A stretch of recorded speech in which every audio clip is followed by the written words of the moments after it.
So at this place and had a bad leak.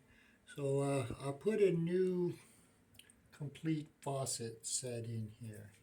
Everything that goes in here, like the seals, a new metal ball, and a new bonnet.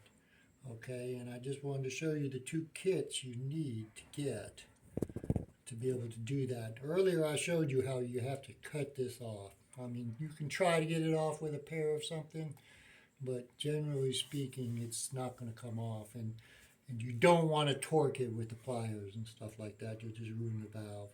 So on these old school, this Delta's 30, 40 years old, you know. I recommend you buy the whole kit for sure. All right, so the kit's I'll show you there's two kits you actually have to buy. So here's the two kits.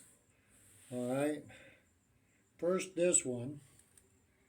All right, and I got both these at Lowe's, but I believe you can get it at Home Depot too. There's the number, and that comes with a full kit. And this has more than what you need in it. It's also for doing the sinks too, that had that old ball in it too.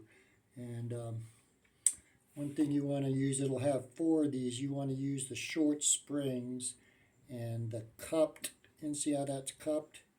The cupped it's cupped a little bit of the washer seals. You can see how bad these are. They're hard as rocks too, and so it's leaking pretty good. And then definitely here, that's the bonnet or the nut that goes on top. All right, the nut is the same for the showers and for the kitchen sinks of the old school ones, but you definitely want to get that and that.